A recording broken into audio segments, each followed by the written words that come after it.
श्री रामचरित मानस अरण्यकांड। सीता की शंका।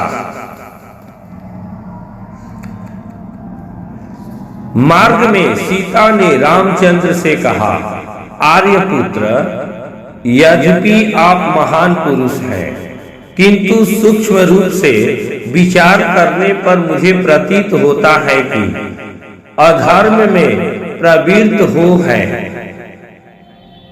हे नाथ, इस संसार में काम जनित 3 दोष ऐसे हैं जिनका उन्हें परित्याग करना चाहिए।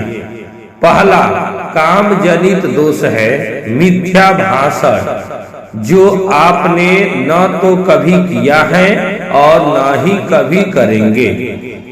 दूसरा काम जनित दोष है पर स्त्री गमन। आप एक पत्नी व्रतधारी और महान सदाचारी हैं, अतः यह कार्य भी आपके लिए असंभव है। तीसरा काम जनित दोष है बिना बैर भाव के भी दूसरों के प्रति क्रूरतापूर्ण व्यवहार।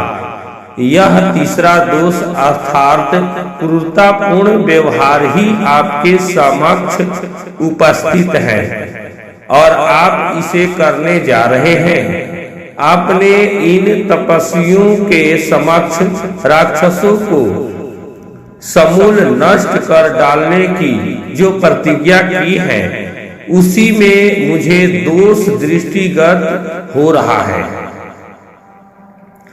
आपके लक्ष्मण के साथ धनुष धारण कर इस वन में प्रवेश करने के कार्य को मैं कल्याणकारी नहीं समझती। मुझे यह उचित नहीं लगता कि जिन राक्षसों ने आपको किसी प्रकार की क्षति नहीं पहुंचाई है, उनकी हत्या करके आप व्यर्थ ही अपने हाथों को रक्त रंजित करें। मेरे दृष्टि में यह अनुचित और दोषपूर्ण कृत्य है। महाबाहो, पूर्व काल में किसी पवित्र वन में ईश्वर की आराधना में तल्लीन रहने वाले एक सत्यवादी एवं पवित्र ऋषि निवास करते थे। उनकी कठोर तपस्या से इंद्र भयभीत हो गए और उनकी तपस्या को भंग करना चाहा। एक दिन योद्धा का रूप धारण कर इंद्र ऋषि के आश्रम में पहुंचे और विनय पूर्वक अपना खड्ग उस ऋषि के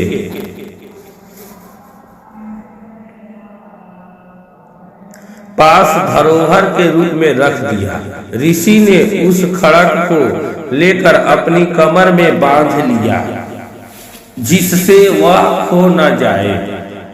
कमर में बांधे खड्ग के प्रभाव से उनकी प्रवृत्ति में रौद्रता आने लगी। परिणाम स्वरूप वे तपस्या कम और रौद्र कर्म अधिक करने लगे। हे स्वामी, शास्त्र और अग्नि की संगति एक सा प्रभाव दिखाने वाली होती है। आपकी यह भीषण प्रतिज्ञा और आप दोनों भाइयों का निरंतर धनुष उठाए फिरना आप लोगों के लिए कल्याणकारी नहीं है। आपको उन निर्दोष राक्षसों की हत्या नहीं करनी चाहिए जिनका आपके प्रति कोई बैर भाव नहीं है। बिना शत्रुता के किसी की हत्या करना लोक में निंदा का कारण भी बनती है। हे नाथ, आप ही सोचिए, कहाँ वन का शांत तपस्वी अहिंसामय जीवन और कहाँ शस्त्र संचालन, कहाँ तपस्या और कहाँ निरीह प्राणियों की हत्या। ये परस्पर विरोधी बातें हैं। आपने वन में आकर तपस्वी का जीवन अपनाया है, इसलिए उसी का पालन कीजिए।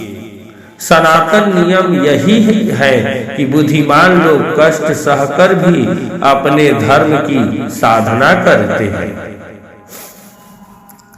मैं नारी सुलभ चपलता के कारण ही मैं आपको धर्म का यह उपदेश दे रही हूँ, अन्यथा किसमें सामर्थ्य है जो आपको धर्म का उपदेश दे।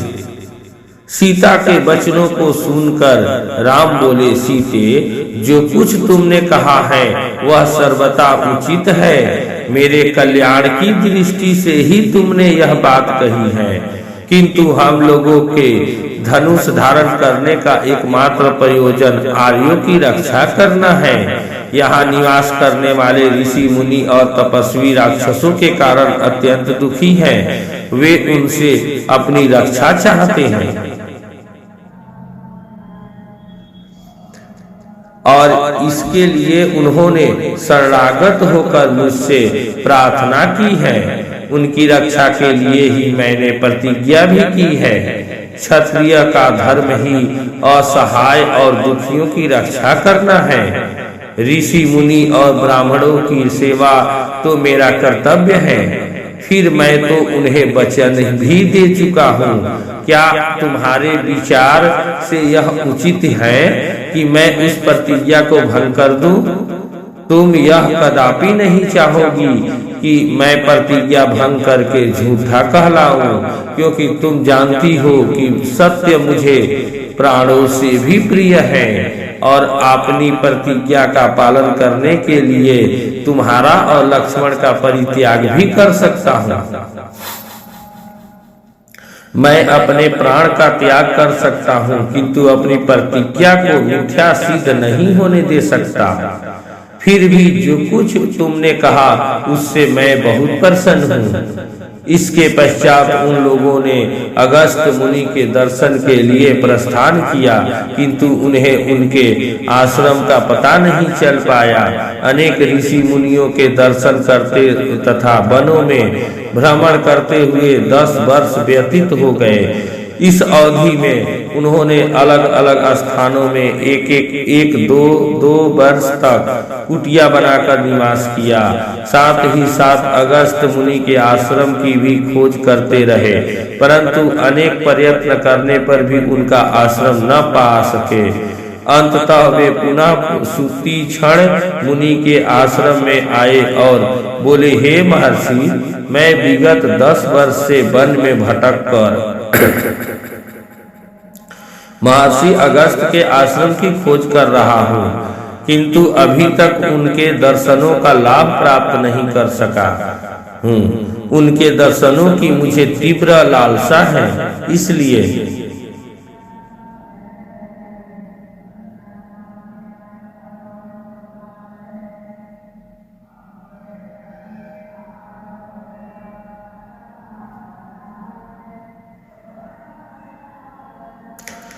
कुटिया बनाकर निवास किया। साथ ही साथ अगस्त मुनि के आश्रम की भी खोज करते रहे, परंतु अनेक प्रयत्न करने पर भी उनका आश्रम न पा सके। अंततः वे पुनः सुतीक्षण मुनि के आश्रम में आए और बोले, हे महर्षि, मैं विगत 10 वर्ष से वन में भटक कर महर्षि अगस्त के आश्रम की खोज कर रहा हूँ, किंतु अभी तक उनके दर्शनों का लाभ प्राप्त नहीं कर सका। उनके दर्शनों की मुझे तीव्र लालसा है, इसलिए कृपा करके आप उनके आश्रम में पहुंचने के लिए मार्ग बताइए। मुनिराज सुतीक्षण ने कहा, हे राम, तुम दक्षिण दिशा में 16 कोस जाओ। वहां तुम्हें एक विशाल पीपली वन दृष्टिगत होगा। उस पीपली वन के वृक्ष प्रत्येक ऋतु में खिलने वाले सुगंधित युक्त रंग बिरंगे फूलों से लदे वृक्ष मिलेंगे।